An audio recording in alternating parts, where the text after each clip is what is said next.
Welcome to Readers of the Lost Art with your presenter, Dr. Paul Anthony Taylor, a recovering academic.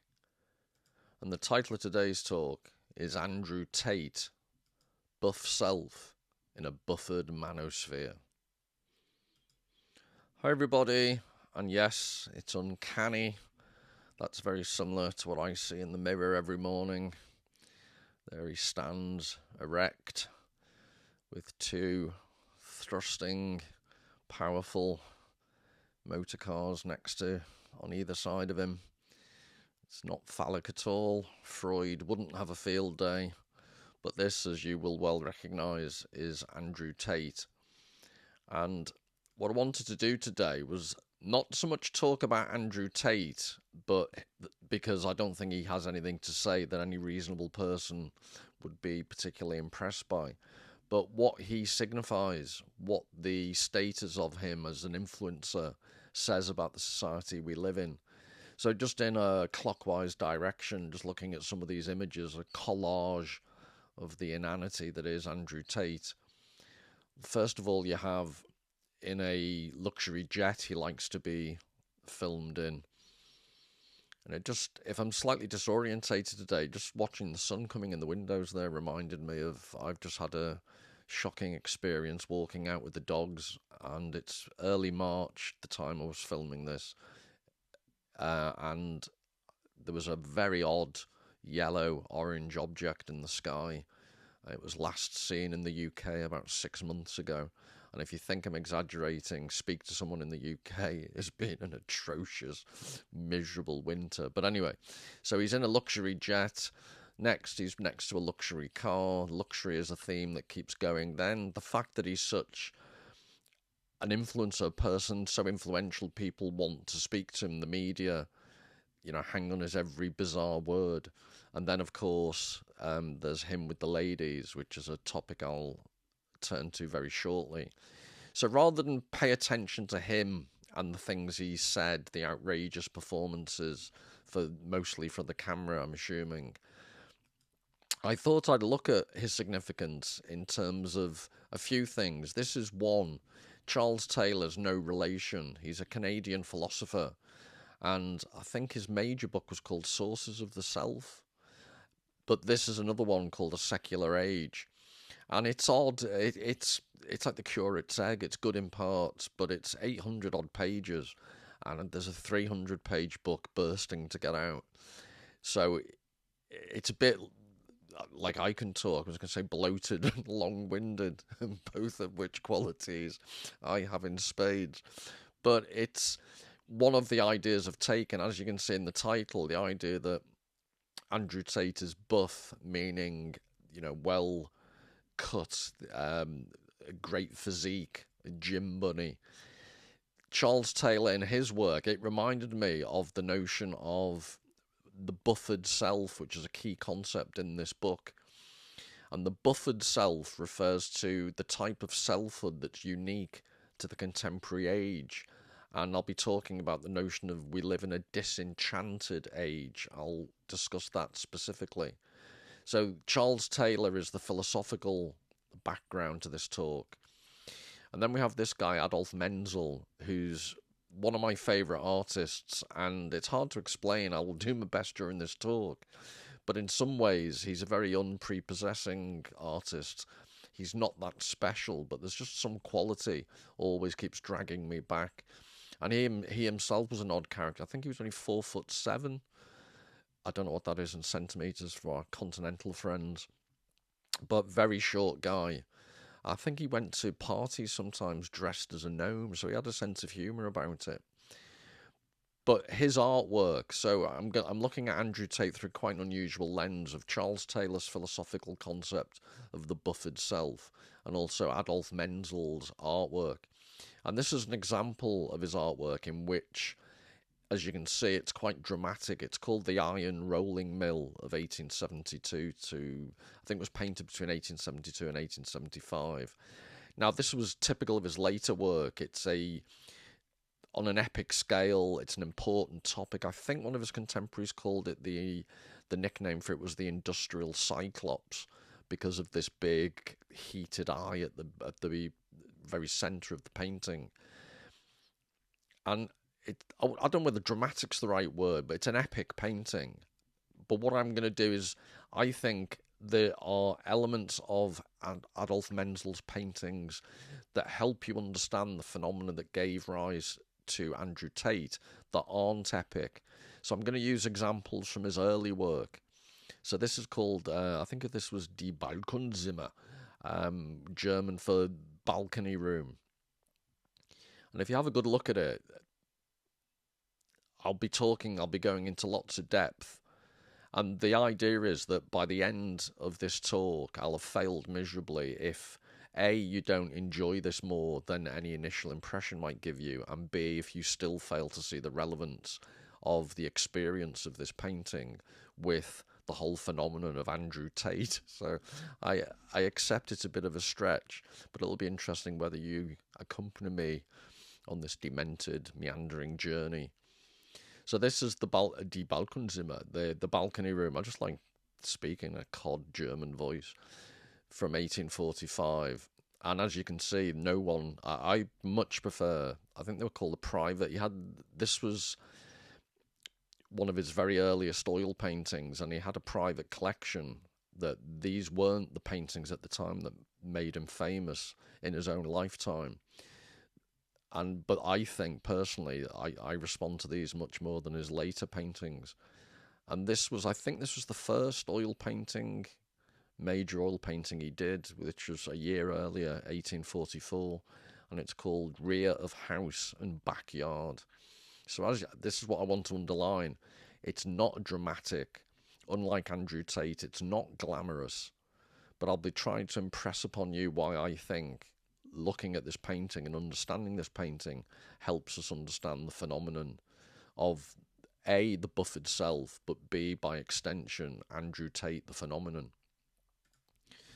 So that's all the background. And just to finish off with a little bit more background, this guy Soren Kierkegaard, I can see lots of how his work is relevant to Andrew Tate as well.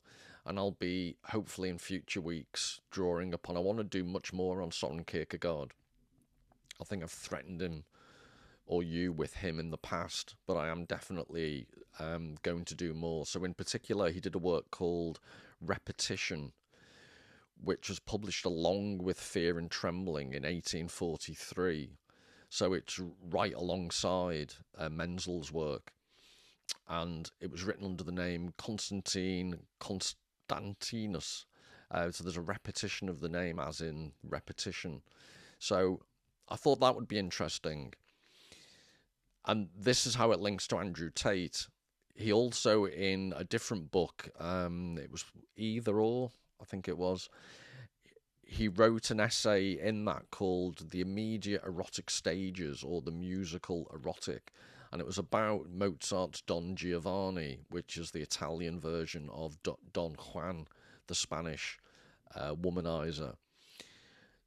So he did this essay that has various concepts and complicated philosophical insights which I think are directly relevant to Andrew Tate. And most significant of all, even more than that, he did a wonderful essay called The Seducer's Diary, which I think is spot on for explaining the psychology and philosophy behind Andrew Tate and how he's arisen to be such an influencer. But this idea of being an influencer, I think this evolution from, in the past, historically, you were an influencer in the old-fashioned way if you influenced people on how they viewed life and the important questions of life. But that's evolved now to an influencer is someone who affects the lifestyle you choose to imitate. And that's quite a substantive change for the worse. When I say substantive, it's a desubstantialization. It's like decaffeination of something of substance to something without substance, just mere lifestyle frippery. Again, this is what Andrew Tate represents, a lifestyle of frippery. Not that I'm jealous of all those cars and ladies, not at all. But this is interesting. It's from a quote from Mark Fisher's Capitalist Realism to do with the consequences of the Andrew Tate type lifestyle. So he says depression is usually characterized as a state of anhedonia, which I'll explain in a second. It's basically listlessness. But the condition I'm referring to is constituted not by an inability to get pleasure so much as it is by an inability to do anything else except pursue pleasure. There is a sense that something is missing, but no appreciation that this mysterious missing enjoyment can only be accessed beyond the pleasure principle. So Mark Fisher here is saying, if you keep yourself confined to pursuing pleasure and happiness through lifestyle, you're doomed to failure, because this mysterious missing enjoyment can only be accessed beyond the pleasure principle. And that cuts directly against the whole Andrew Tate philosophy. I use the word philosophy in inverted commas guardedly.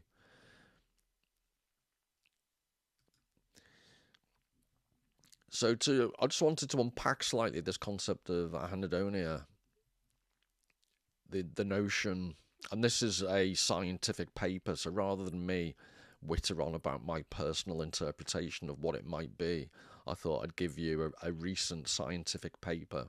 I'm assuming the journal Clinical Psychopharmacology and Neuroscience will satisfy all the science nerds out there who might doubt my credentials for talking about depression. So he says, Alessandro, in the DSM-5, the Diagnostic and Statistical Manual, Volume 5, the American Bible of Psychological Conditions, in the DSM-5 criteria for major depressive episode, anhedonia is defined as a markedly diminished interest or pleasure in all or almost all activities.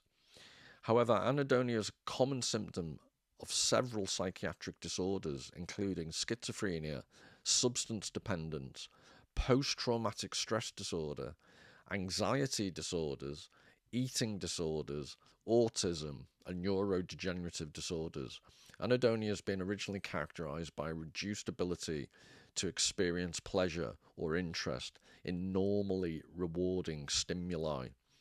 So two things to say about that. I'm the one who's emboldened and italicized this normally rewarding stimuli, because the point of that is he's describing Alessandro here.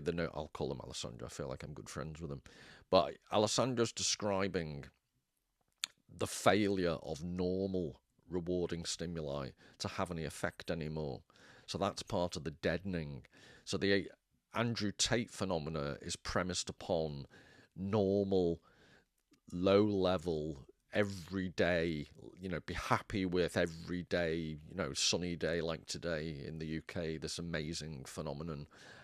Little things, you've had a nice lunch, all these normally rewarding stimuli just leave you listless and fail to raise your spirits. So that's one thing I'd wanted to focus on. The other thing is just, it's the thing that puts me off. I find art and literature much more useful for understanding psychological issues, because as you can see, that this DSM-5 approach to psychological conditions, it defines everything and ends up almost defining nothing. It's so wide-ranging, as you can see from this definition. However, anhedonia has been expanded yet again from its original definition, loss of pleasure or interest, to encompass a spectrum of reward processing deficits. So this is my point about it's ever widening. Current conceptualizations, such as the positive valence systems, I think with some research project, include reward components such as interest, motivation, effort expenditure, valuation, reward anticipation, learning, which I've emphasized, pleasure, and satiation. So amidst all of this, I thought it was interesting that normally rewarding stimuli, such as even something as non-material as learning in a condition of anhedonia, actually fails to have any impact anymore.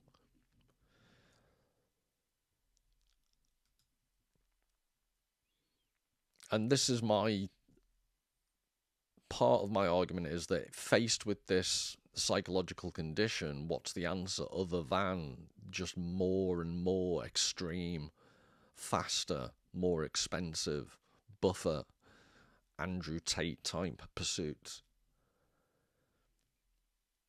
But with specific reference to the learning that was mentioned in that definition, Mark Fisher was a further education lecturer at one point. For those that you are outside the UK, a further education college would be akin to a community college in the States. But talking about reading and how his students just really struggled to bother with reading. The most frequent complaint teachers hear is that it's boring. It's not, and he's talking about 17, 18, I think 18-year-olds and above. It is not so much the content of the written material that is at issue here. It is the act of reading itself that is deemed to be boring. What we are facing here is not just time-honoured teenage torpor, but the mismatch between a post-literate new flesh that is too wired to concentrate and the confining concentrational logics of decaying disciplinary systems.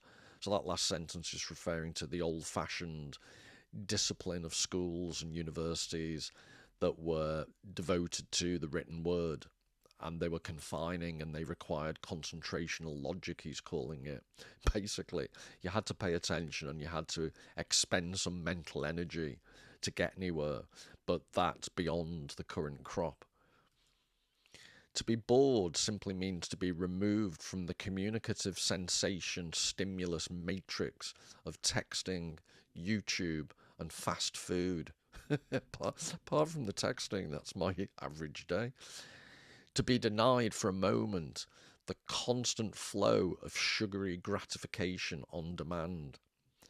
Some students want Nietzsche in the same way they want a hamburger. They fail to grasp, and the logic of the consumer system encourages this misapprehension, that the indigestibility, the difficulty is Nietzsche. So he's just describing in quite a effective way this, I suppose the one word, teenage word, that would sum this up is when he was actually, I think, just before this description, he was talking about encountering a student that had ear pods. And he didn't have them in his ears, but he wouldn't turn them off. You could just hear the little hiss because he felt, I think Zizek makes a similar point, but it's the fact that the ear pods do the listening for you. Even if you're not listening to them, you need to feel connected to the matrix. You need to know that your little gadget is plugged into the matrix, even if you're not. So that's Mark Fisher. And then remember Andrew Tate type, machismo, misogyny, that type of excessive pursuit of the pleasure principle is in the background to a lot of these ideas. So back to Charles Taylor. And in this section of the book I'm about to quote from, he's already dealt with right-wing, the type of misogynist, alt-right people that Andrew Tate would be a part of, or people akin to him. So I'm just pointing out that Charles Taylor has dealt in his book with that aspect. So he's not picking on the left wing in the following quote. He's looking at both extremes of the political spectrum. So he's talked about right-wing supremacist ideologies. And then I just found this really interesting because it relates to how the buffered self doesn't just affect... I'm going to talk about Andrew Tate and the more right-wing, the more misogynistic elements. I'm not going to talk about the left, but before I leave the left alone, I just thought this was a brilliant summary of why, if like me, you're often bewildered as to the absolute ideological certainty of certain people on the, I was going to say extreme left, but increasingly just the mainstream student activist front. This is his analysis using this concept of the buffered self, which I'm going to go into detail on. So then he said, then there is the victim scenario. This can colonize the left. So he's talked about right-wing supremacy, this idea of you buff yourself up, you make yourself strong. The contrast to that is the victim scenario. This can colonize the left. All evil is projected onto the others. They alone are the victimizers. We are pure victim. So then he talks about the liberal, the normal, slightly left of centre type of democratic person. The liberal self feels relatively innocent because A, it sees the whole picture clearly, and B, it is part of the solution. In other words, they're part of the mainstream political system. But this is compatible with recognizing some degree of one's fault in the disorder of the world. So he's suggesting, Charles Taylor, that if you're an active part of a democratic system, even though you might see yourself as having better answers than anyone else, you still see yourself as part of a system, you're invested in it, so you're psychologically willing to believe or be convinced that, you know, you're not perfect and things need to be discussed with other people who may happen to disagree with you. The victim scenario, on the other hand, a kind of deviant, secularized Christianity, achieves total innocence at the cost of projecting total evil on the other. This can justify Bolshevik-type ruthlessness as well as titanic action. We can see how this carries out both processes which distance us from evil. We are part of the solution, and we are utterly other than those who inflict harm. We have no part with them. Now, I wanted to quote this because this is to do with the concept of the buffered self, which I'm going to begin to explore. And the buffered self refers to this concept of a notion of self that's insulated from the rest of the world. And what Charles Taylor's doing here is he starts off prior to this by saying the extreme right wing insulate them from the rest of the world by cutting themselves off from emotion. So, for example, Andrew Tate he argues that women are basically objects. You don't get into an actual emotional relationship. You just allow them to hang around with you in your ridiculously expensive houses and all these material goods. They're just another object in his distorted view. So that's one buffer. You don't allow yourself. Charles Taylor talks about the difference between the buffered self and the porous self. So you don't allow yourself to be porous, to be reached, or to, you know, for anything to leak into you. You have this carapace, this shield that stops you doing that. And on the left here, the way he's describing it, it's this ideological self-righteousness, this weird, distorted, religious-like belief that you are the only truth. Now, where does all this come from?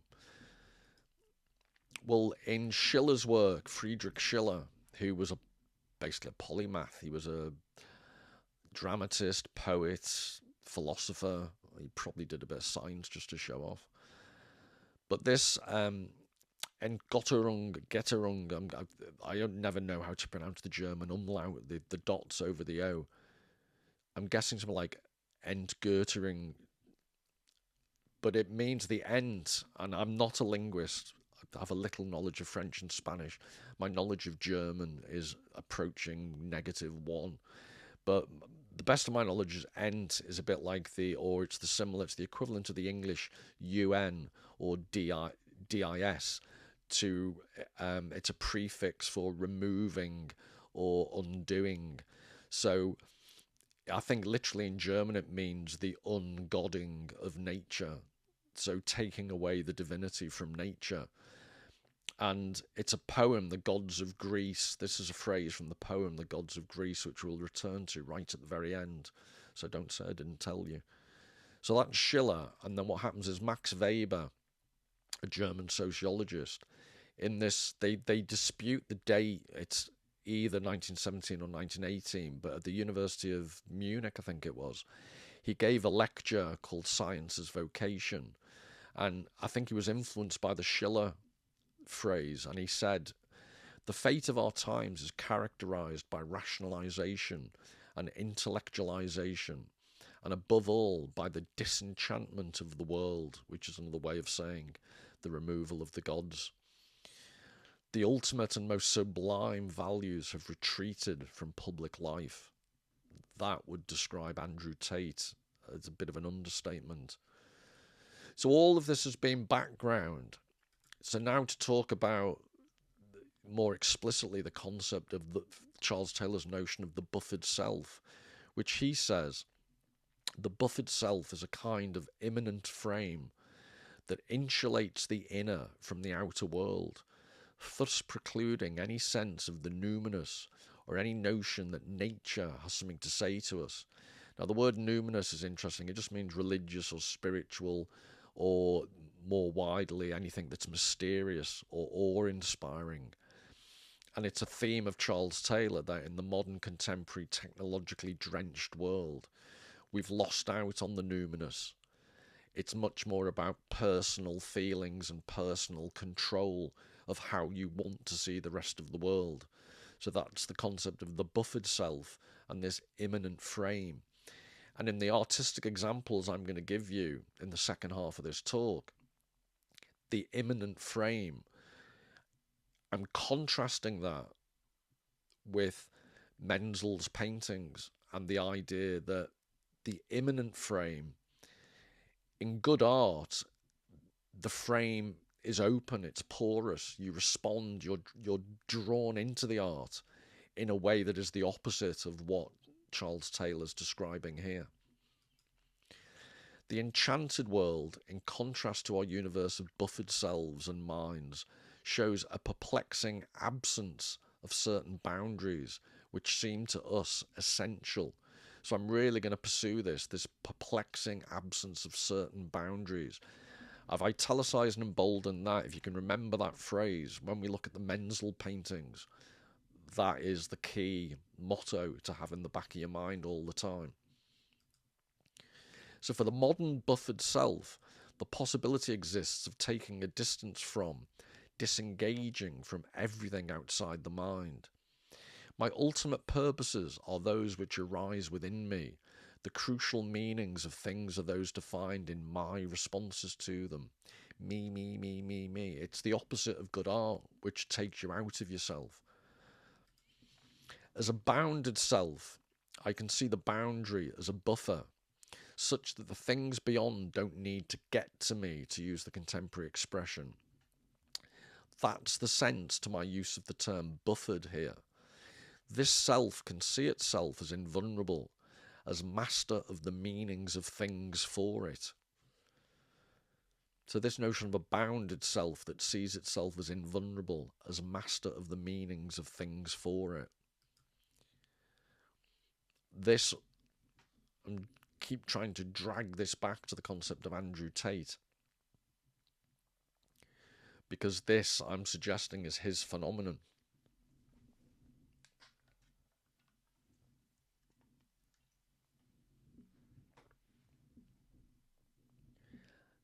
And I found this photograph interesting because if you think back to the talk I gave, if you've seen it, on Dracula, I think, I'm not sure whether he's still there, but for a while Andrew Tate was holed up in Romania, and these mountains look very Nosferatu-like. And it's interesting, the crucifix, it's the idea that this embodies for me his rejection, or the way in which he symbolizes the complete opposite to the background of this photograph. So the sublime nature of nature, the symbolism of Christianity. There he is, his hands in a, almost like praying to himself. Or if that's assuming it's an obscene gesture, you never know with Andrew Tate. And of course, the ubiquitous, has to be a powerful phallic car. But what reminded me when I saw this is almost like the opposite to the following image.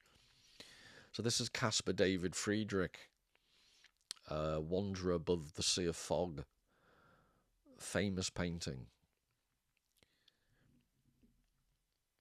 But you see what I mean about it's the reverse. Andrew Tate's just looking directly at us. What Caspar David Friedrich tended to do was give you the personal view of the world, but we're seeing somebody else's personal view. And I'm going to show you another later on, another Caspar David Friedrich painting of a woman, but that also illustrates this concept of the individual rather than the individual being linked to the whole world. Now, this is an interesting painting for many reasons, but one of which it can be interpreted one of two ways. On the one hand, the protagonist here is looking at, engaging directly with nature, but then he's above the sea of fog. He's above the mystery and the not being able to see the clouds, the condensation in the air that stops you seeing. He's seeing clearly into the distance. So I'd be tempted to interpret it as it's a sign of individual power and the ability to see clearly. It could also be interpreted as someone communing with nature, but it's just like me to take the darker interpretation.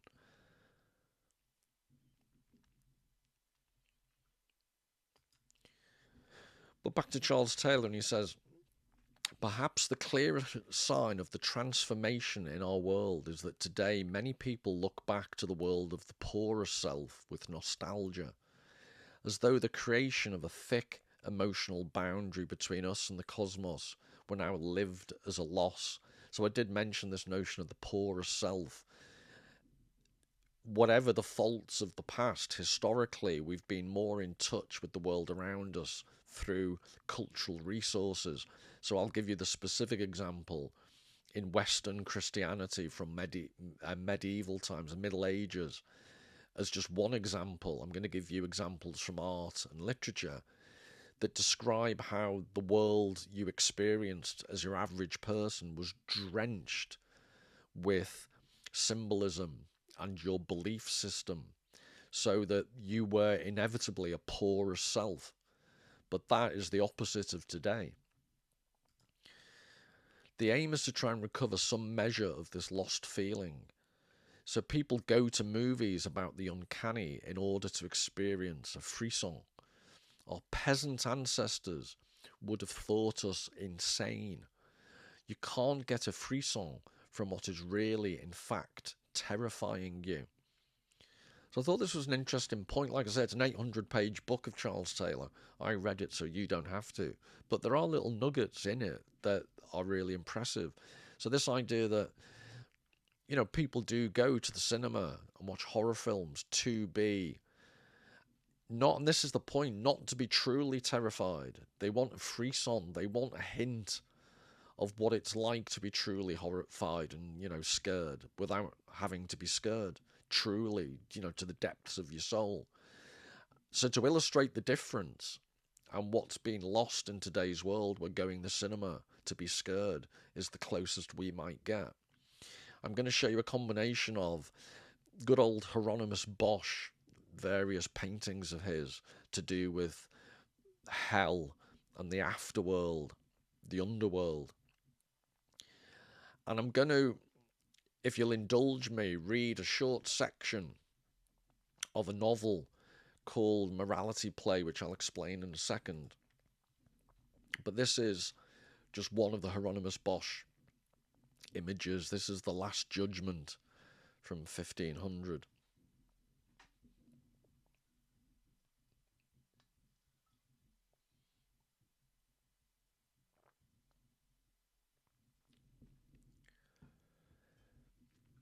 So like I say, I'm going to intersperse images from Hieronymus Bosch with this book.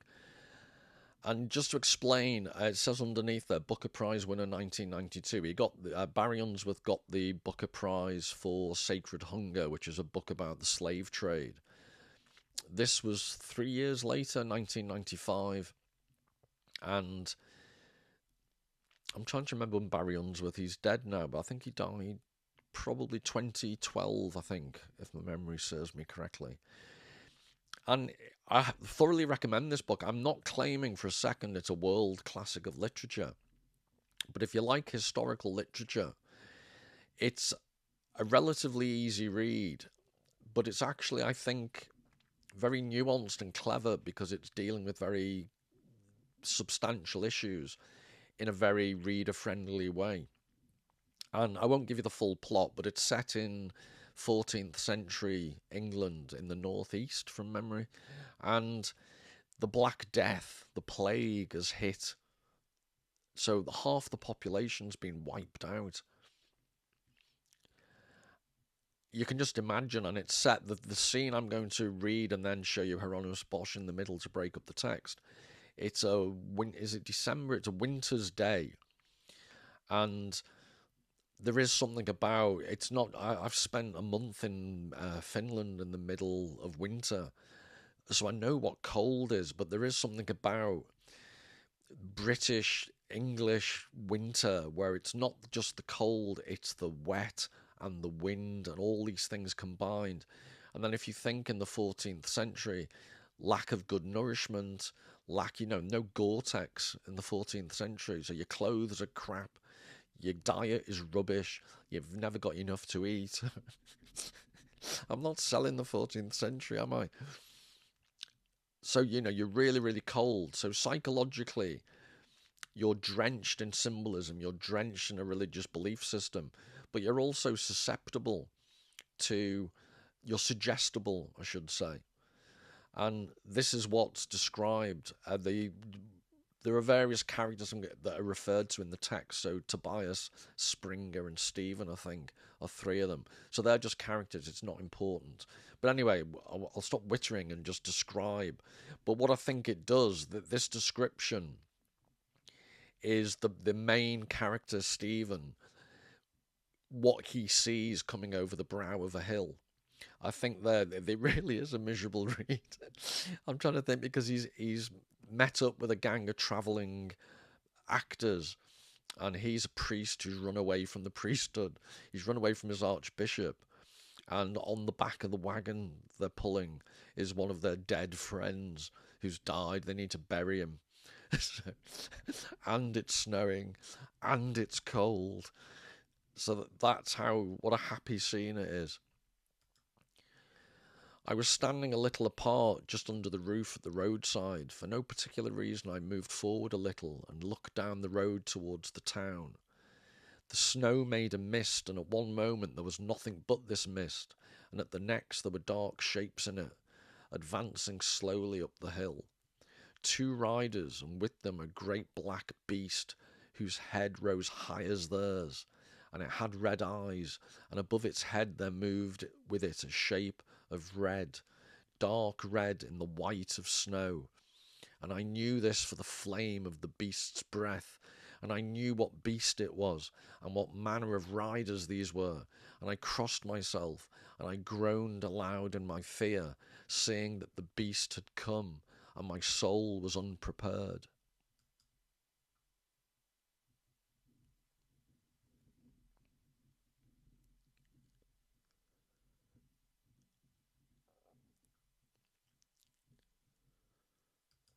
Hearing my groans, the others came round me, and they also looked. But what they said, or if they spoke at all, I do not know to this day. I saw that I saw only that Springer fell to his knees, then Stephen. A moment later, my own legs were trembling, but I did not fall. I wrestled as best I could with this agony of fear, because Christ said that he who overcometh shall not suffer a second death. He shall come into the New Jerusalem.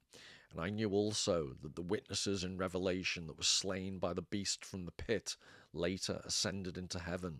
But they had kept faith, and I had not. Sorry, I made a mistake. It isn't Stephen, isn't the protagonist. Stephen is the leader of the actors. So my senility kicked in again.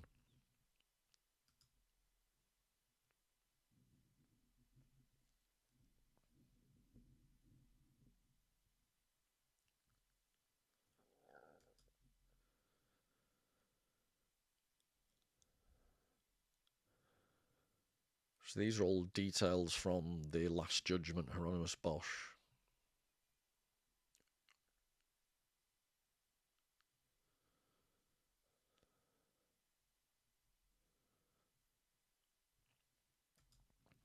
They came on at a steady pace, and all my courage was spent to keep them before my eyes, and pray to be delivered from evil. But with the Pater Noster, in other words, the Our Father, still on my lips, I saw that the floating shape of red was over the head of the first rider and kept constantly above him as he moved. It was a tent or canopy of some sort. And then I heard the voice of Tobias saying that it was a knight and squire with a war horse.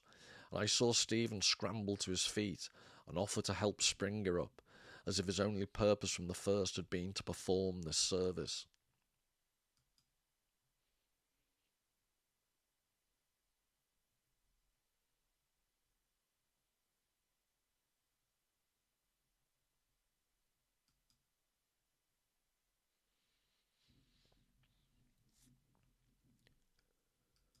Tobias's words were true. What I had thought the eyes were, red patches to block the animal's sight at the sides.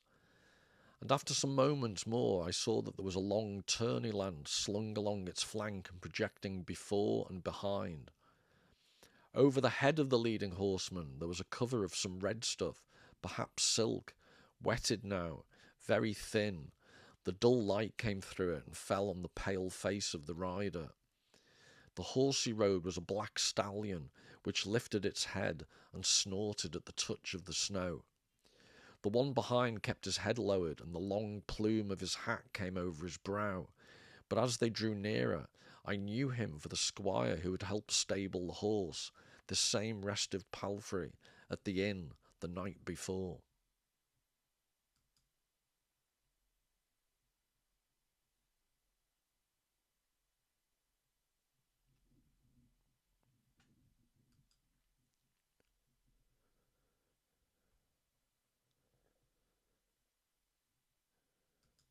He was riding a grey mare and leading the charger on a short rope, this last a huge beast, the one the ostler had complained of, also black.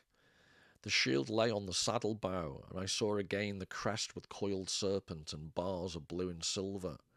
But the truly strange thing about the knight was this square of silk above his head, which I had taken for the breath of flame, and which had frightened me so that my heart knocked still against my ribs.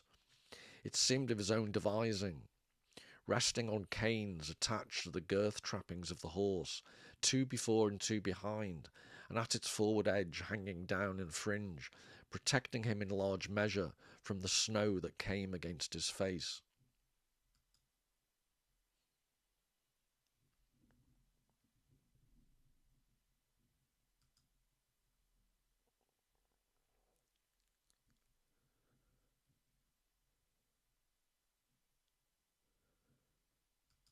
The silk was darkened with wet, and it cast a reddish shade, and within this the knight sat upright on his horse, richly dressed as for a visit. He wore a red velvet bonnet and a sleeveless red surcoat, of the kind that is fashionable now, open at the front to show his high-necked white tunic. He was young, and his face was calm below the finery of his hat, and a long scar ran down the left side of his face from below the temple to the line of the jaw. His gaze swept over us briefly and calmly as he passed by, and we lowered our heads. Then they were past, going on at the same steady pace up the hill. I went out into the roadway and looked after them, and the snow lay cold on my eyes. There was smoke rising from somewhere above. It seemed to me that I could make out the battlements of the castle keep, but with the snow and the smoke it was not possible to be sure. Knight and squire merged with the haze of smoke and snow, vanished from my sight.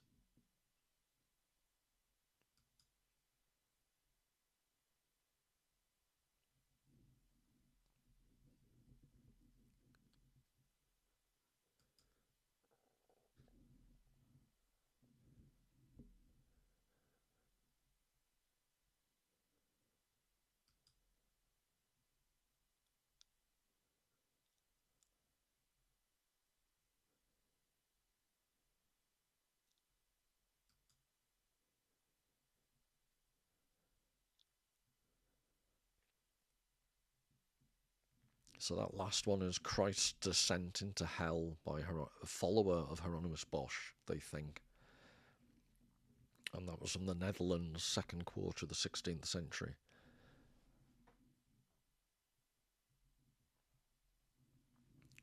Now, I read all that and I've showed you these pictures. Because what I'm trying to show you is the enchanted world that people lived in before the buffered self that Charles Taylor's talking about, that encapsulates the modern person. And my argument is that art at least gives us a hint. We can't experience the world like a medieval person because we're not drenched with the enchantment used in a technical sense. Enchanted doesn't mean that you have to be, oh, isn't that lovely?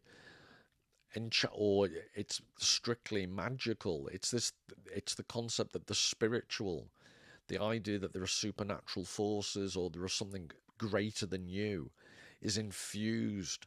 So the protagonist, whose name just completely escapes me, in that story, because he's so drenched in Christian theology, he's a priest who's run away. But him and the others, they momentarily are horror struck because they think the beast from Revelation is coming to get them. And we obviously don't just, we're not that porous to that set of beliefs anymore. And that's what Charles Taylor's writing about. But I claim that art can give us some hint of that. So these pictures from Hieronymus Bosch, and in this case Hieronymus Bosch follower, it reminded me of more modern art. So this is Burning City by Ludwig Meidner from 1913, which I find interesting. Is it's the premonition these German expressionist artists had just before the beginning of the First World War. So it's a year before First World War broke out, and they were sensing the impending doom. But I don't think it's a million miles away from Hieronymus Bosch.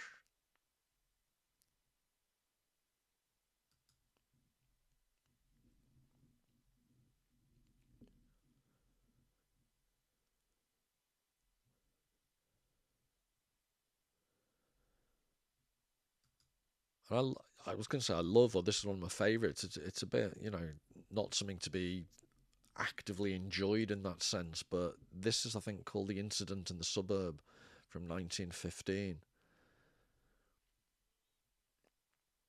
And I just like the ambiguity. The hand on the head, is he almost looks like he's pulling his hair, but it all just looks like he's pushing him. He's using somebody else. Civil society's breaking down, and he's using somebody else's head so he can get further away.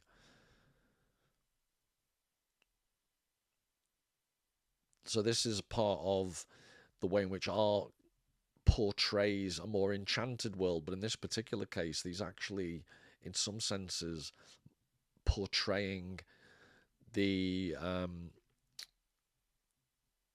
the buffered self in action, individuality at the expense of everything else. And this is artist George Gross from, it's called Metropolis, from 1916 to 17. And again, it just reminds me of Hieronymus Bosch, but this is the German expressionist sense that society was breaking down.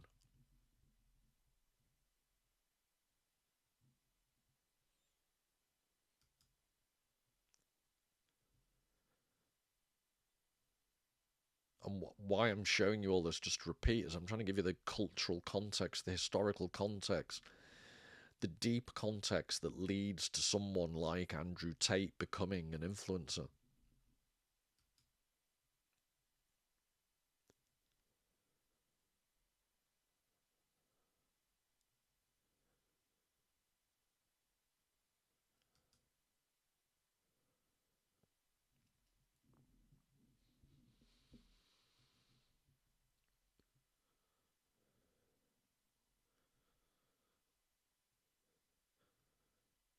And then back to Christ's descent into hell.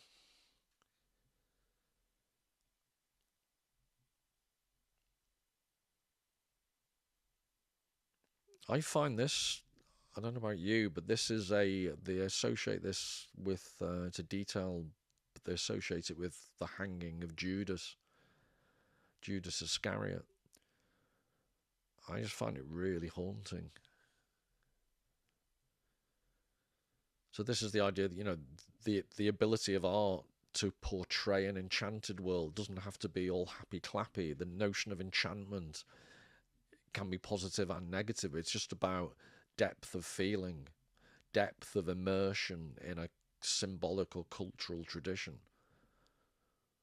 that's more than the individual self. So all of this I'm showing you, I'm arguing, is against the superficiality, the rank materialism of someone like Andrew Tate, who relies upon the concept of the buffered self. So the buffered self is the agent who no longer fears demons, spirits, magic forces. More radically, these no longer impinge, they don't exist for him. Whatever threat or other meaning they proffer doesn't get to him. Now the disengaged rational agent carries out an analogous operation on desire. Of course, our desires still impinge as de facto inclinations. Excuse me, just get water.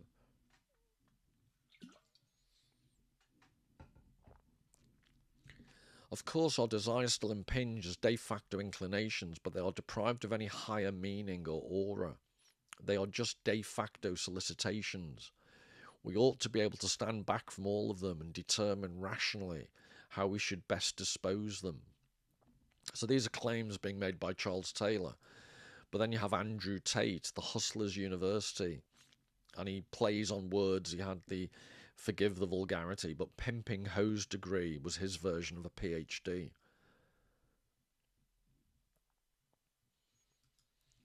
The buffered self can form the ambition of disengaging from whatever is beyond the boundary and of giving its own autonomous order to its life. The absence of fear can be not just enjoyed, but seen as an opportunity for self-control or self-direction.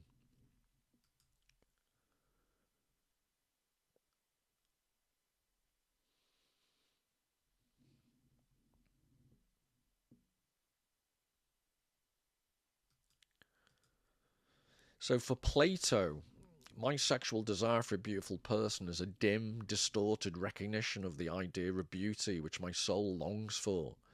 In its present form, this desire has to be shown up as incapable of realizing its promise, but the promise was not totally wrong. So Plato had this idea of ideal forms. So even the most beautiful man or woman on earth is only ever going to be an approximation to the uber beautiful. But this desire has been shown up as incapable of realizing its promise, so you can never reach the ideal, but the promise was not totally wrong. At least you have a sense of beauty. At least you have a sense of there is an ideal that could be striven for. For the ethic of rational control, nothing like this remains. So this is the Andrew Tate phenomenon. There is just a field of de facto solicitations, which no more than the external mechanized world can be considered a locus of higher meanings, even confused and distorted ones. This field is utterly stripped of any such meaning. It is not that the false prestige of desire distorts the real ground for the aura. The aura is total illusion. So in a world of Andrew Tate's, the Platonic ideal, even in its imperfect earthly form, doesn't exist. The aura has been destroyed. This is his version. This is rather than the Platonic ideal, this is the Andrew Tate anti-ideal.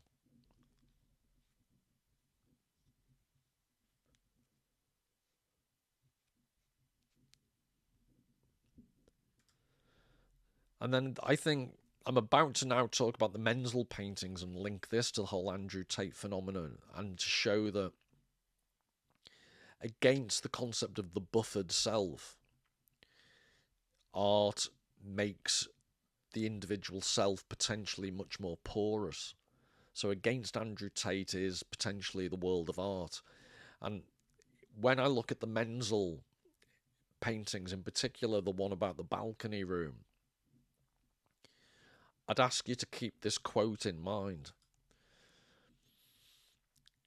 So it's from will and representation. It is therefore, Schopenhauer, it is therefore the will that gives consciousness unity and holds all its representations and ideas together, accompanying them, as it were, like a continuous ground bass, or bass, sorry. Without it, the intellect would have no more unity of consciousness than has a mirror, in which now one thing, now another, presents itself in succession, or at most only as much as a convex mirror has, whose rays converge at an imaginary point behind its surface. So I've threatened you with Schopenhauer at some point in the future, which I will deliver. But as the name implies of his magnum opus, the world is will and representation. It's this combination of both.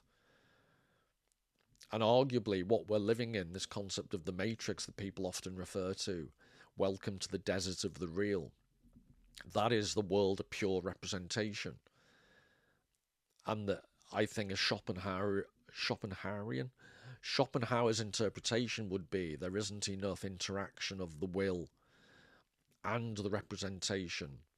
And in Schopenhauer's aesthetic theory, art enables you to at least momentarily step out of the pure force of the will that exists in life, this vibrant, powerful life force, and basically allows you to confront your own mortality.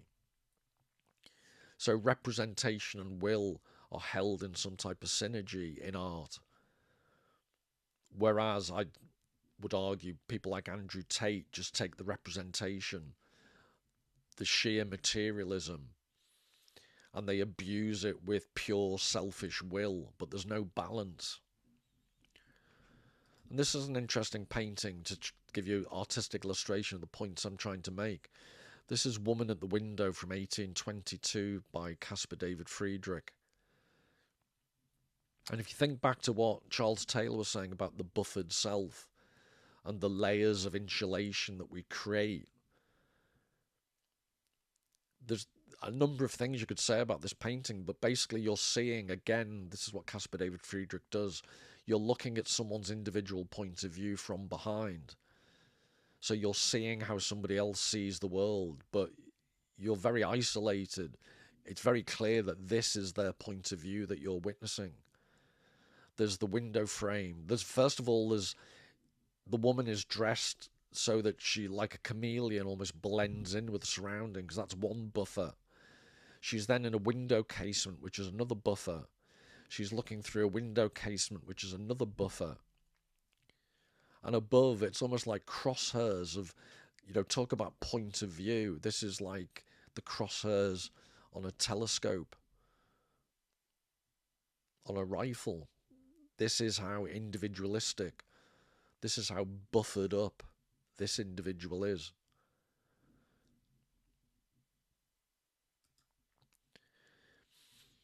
And then before I talk about the Menzel, just to show how subtle sometimes this can be, this is Jean-Baptiste Camille Corot, and it's called Orléans View from a Window Overlooking the Saint-Patern Tower from 1830. And what I'd ask you to look at is hints of this buffering. So the previous picture is a woman looking out from a very personal point of view. I'd suggest she's an example of the non-porous, to use Charles Taylor's previous phrase. But look at how you, the viewer, are separated by these horizontal lines. You've got the wall, the brick walls, the building, then you've got the vegetation, and then you've got the church in the background and the sky. You've got very clear horizontal layers of distancing in the picture to give you a sense of depth. This is another Corot. Tivoli, the garden of the Villa Dame Desme from 1843.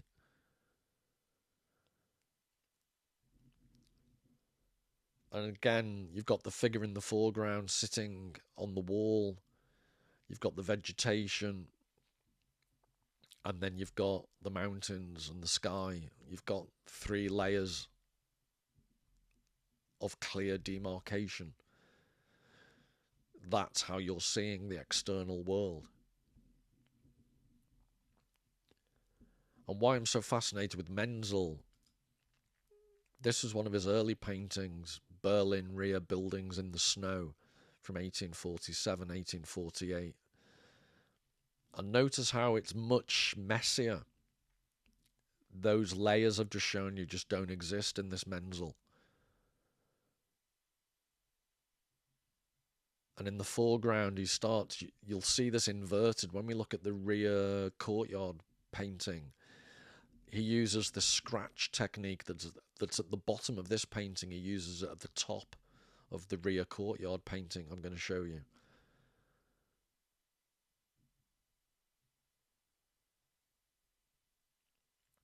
But this just isn't as clear, the demarcation of the foreground, middle ground and background. And it's exacerbated by the thawing snow. And the atmospheric light, it's a lot more merged, and Menzel has been labelled a pre-impressionist because of some of the techniques he used.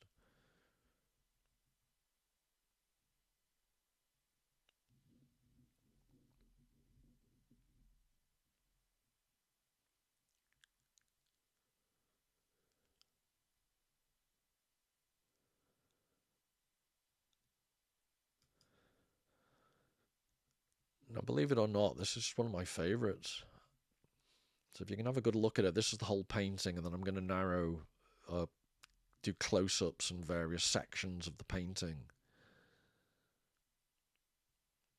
So superficially, it's the backyard, it's so what? You know, get over yourself. But the more you look at it, the more is going on. I think it's an amazing painting.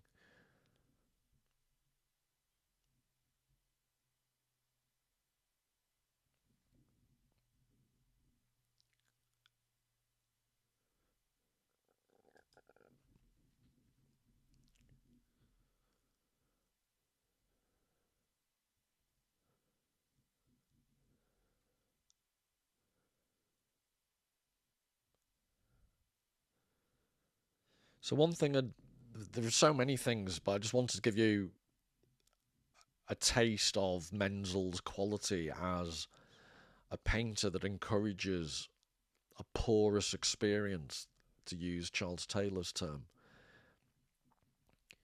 One thing I'd ask you, and not many people notice, and one of the reasons is in some of the reproductions it's excluded, but if you look to the far right of the painting, there's a brick, a very thin sliver of a brick wall that's before the building you can see behind. On the right, the grey building, there's some pink brick, which may be the corner of the building you're watching this courtyard from. And that's another thing, it's the height at which you're seeing. You're obviously at a raised third or fourth floor of a building looking out.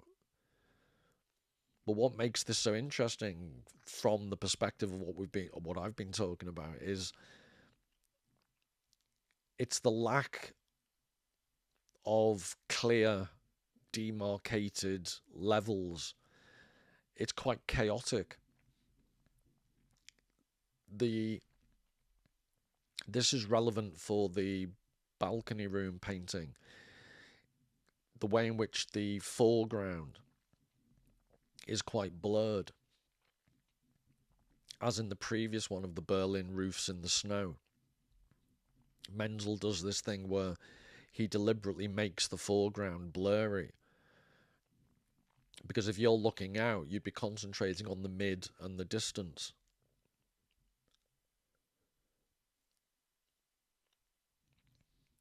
And then there's lots of ambiguity. He doesn't make things clear. So the weird black, are they making concrete or something? On the left, you can see all the white.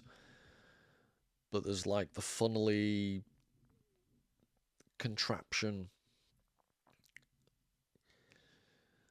There's an outhouse, basically. It's a latrine by the fence. The way in which the fence goes away from us, I think it tilts to the left. It's slightly wonky. on the top of the fence. Actually, if I go just forward, if you look at the top, there are these angled struts on the top of the fence. They're missing on the further end of the fence, and that end is sloping slightly.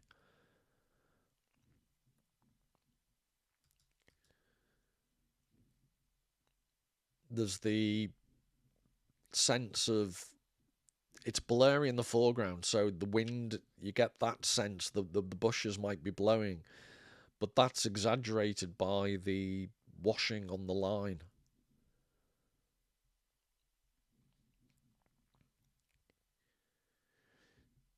You've got the unfinished, or it's been eroded on the far left. There's plaster exposed on the wall. And there's almost like two paintings in one. So at the top of the painting, there's this weird wasteland, and you belatedly realise that you can see a reflection of the building. So there must be some, it's not a full-on lake or pond, but there's collected water that's reflecting back. And again, he does this scratch technique.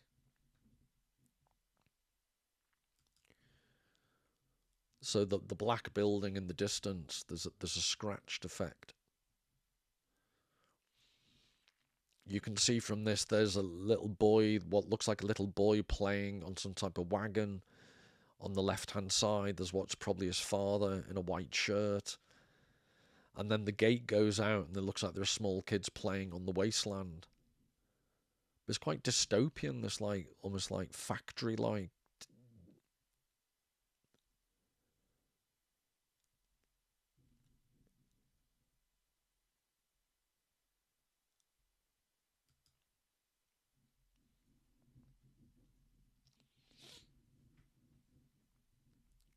But it's, I'm trying to think of a technical term. It's like scratty. It's very indeterminate. And this is the point about I'm trying to make about being drawn in, and there's no one place for your eye to look.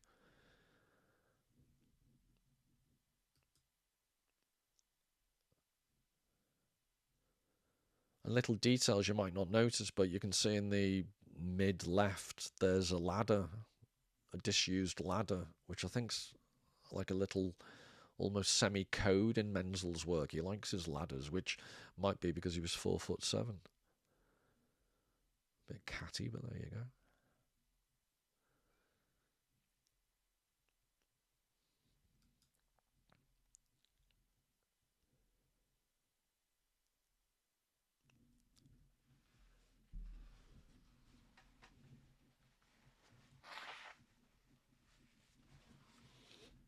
So I could witter on all day. Your homework is to go away and study The Rear Courtyard by Menzel.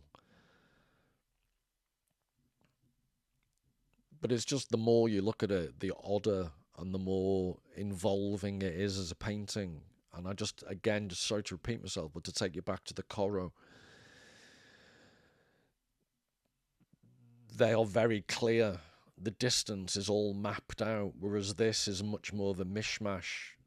Deliberately so, Menzel's involving you, inviting you to read the painting much more. And this is also true of this painting that seemingly is very innocuous.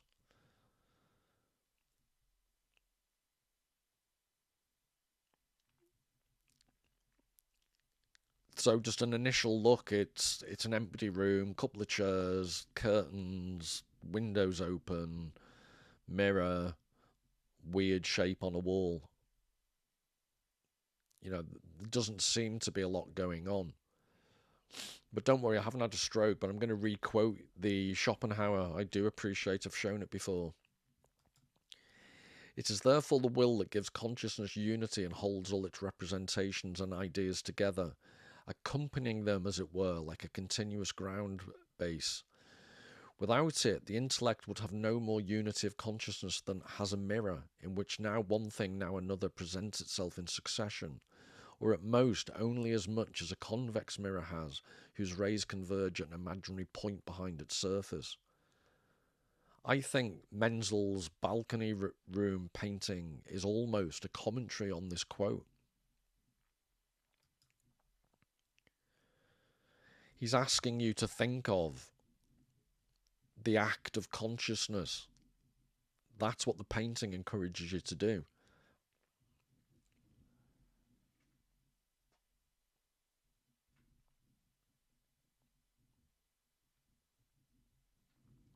So, an immediate elephant in the living room is, why is the reflection in the mirror very clear, but it's actually reflecting something that isn't seen on the other side? Further issue would be the rug. You can see the pattern on the rug, but the sofa has no pattern on it at all. It does in the mirror, but it doesn't on the left-hand side. The shape on the wall, is that just the way the light's reflecting? Was that not properly painted? Is it being painted but it's unfinished? It's very odd.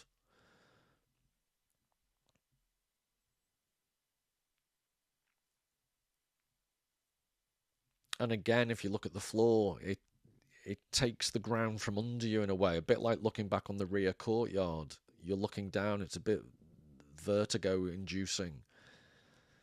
There's no solid foundation. You're not standing there on solid ground. It's almost like ice. And you can see, does this. This is Kreuzberg Hill near Berlin. This is another Menzel from 1845 to 1847.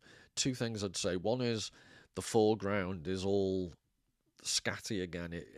It's disorientating. And you've almost got, it's the painting on its side, the rear view courtyard. If you think on the right hand side, you've got the darkness of the wood, and to the left you've got the clarity, you can see into the distance, and in the foreground it's all messed up and it's unclear. But if you pay attention to the tree, that serves, it's what's called the golden ratio in painting,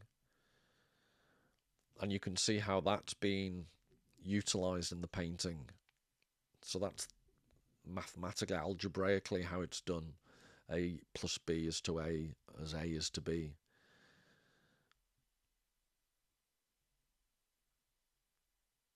So it's well known in art. It's Euclid. I think Euclid was the first, 300 BC. He formalized it, but it was known to the Egyptians and ancient Greeks in their architecture. The idea of the golden ratio. Is it 1.68 or something? Mathematically.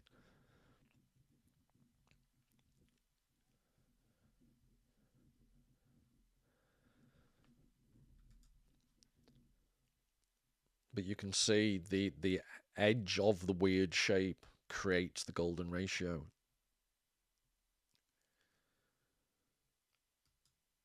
And you can see the way in which the light and the pattern and the edge of the rug create this triangle coming towards you.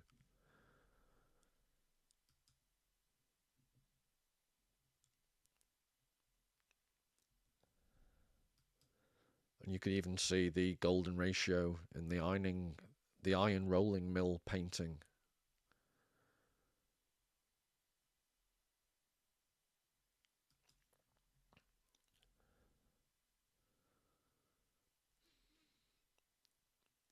The various things to say about, I've mentioned the way in which there's a disorientating effect of the shine on the floor. It takes the ground from under you. It doesn't seem solid.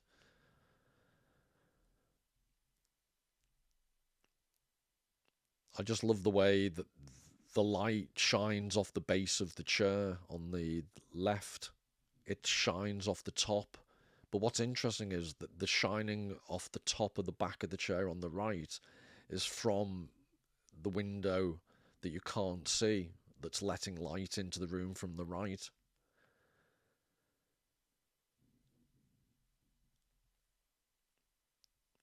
But the way he's done the floor isn't a million miles from the way He did the scratchy ground in the rear courtyard painting.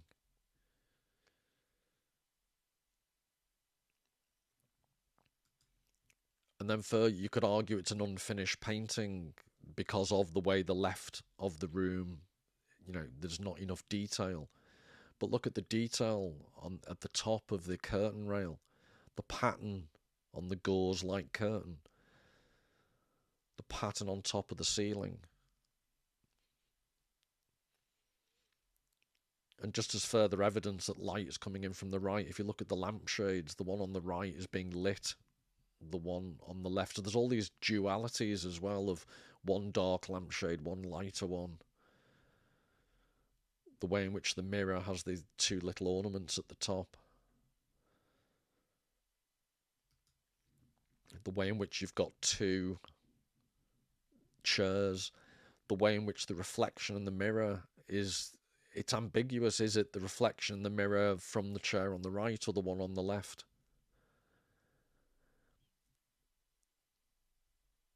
And I think it's Michael Fried wrote a book about Menzel, and he discusses this painting, and there's almost like an absent spirit, this notion of enchantment that's been running through this talk. It's almost like the chair is sat there, it almost stands in for a missing person, and the curtain that billows is almost representation of a woman in some type of dress, but obviously isn't there. But there's like lots going on in a painting that just seems to be unfinished. And the bigger picture would be, is this a representation? If you were walking into this room, let's just say you've walked into a door and this is what you're seeing, your attention would be drawn to the light source and you would be drawn to the mirror. What you'd see on the left would be your peripheral vision. So you could argue, actually, this is a realistic painting, even though it's missing the detail on the left. And you might pick up the pattern on the rug because it's lower level.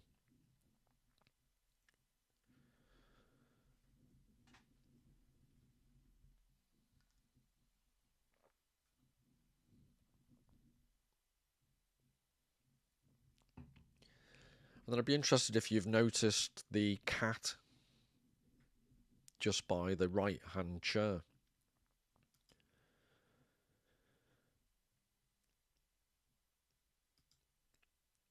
Because it's possible some people I've spoken to didn't notice the cat, and one of the thoughts I had was if you walked into the room and you're actually there, you'd just sense probably there was a cat, even if you hadn't seen it. And I'm just wondering whether that's Menzel's little comment upon, no matter how psychologically accurate you can make a painting as he's trying to do, you can't replicate the real thing.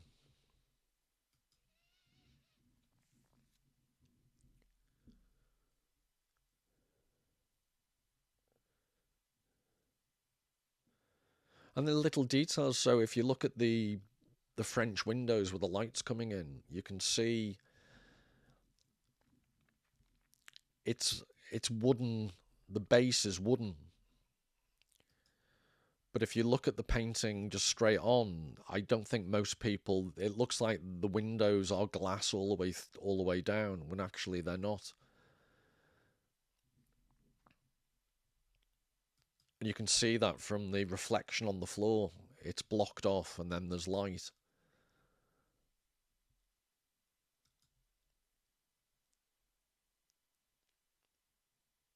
The level of detail, again, it's in some parts of the painting are unfinished, but if you look at the top, the back of the chair here, there's a little reflected light just in the crevice of the top of the back.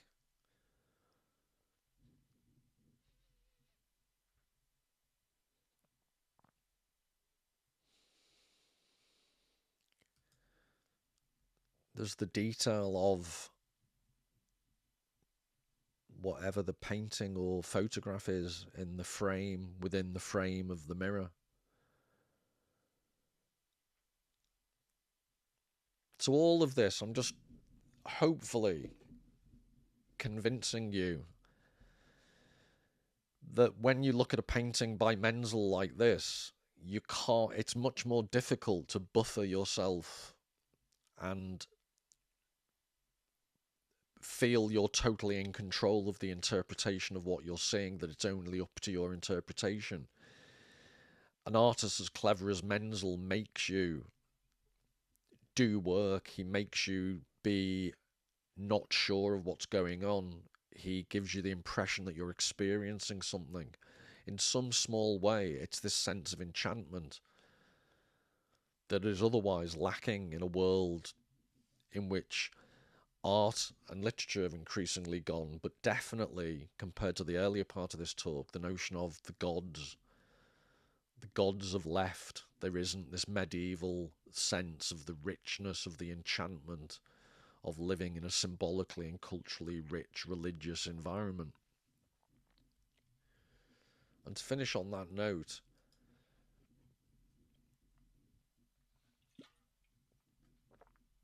Friedrich Schiller, this Gods of Greece. I just want to give you an excerpt. This is Schiller. Remember, Schiller's notion of gods removed from nature led to Max Weber's concept of the world of disenchantment. So these are just a couple of stanzas from the full poem, The Gods of Greece. Art thou, fair world, no more? Return, thou virgin bloom on nature's face. Ah, only on the minstrel's magic shore can we the footstep of sweet fable trace. The meadows mourn for the old hallowing life.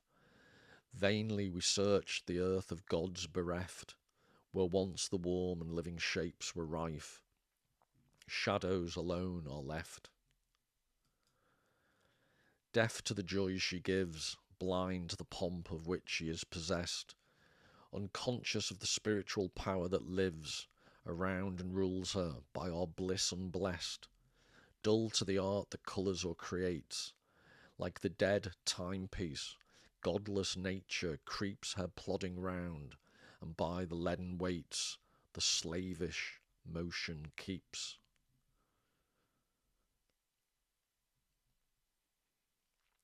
And if you wanted a final example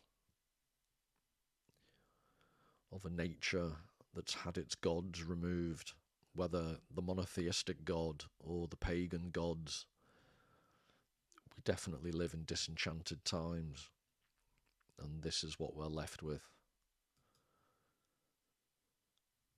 Till the next time, all the very best.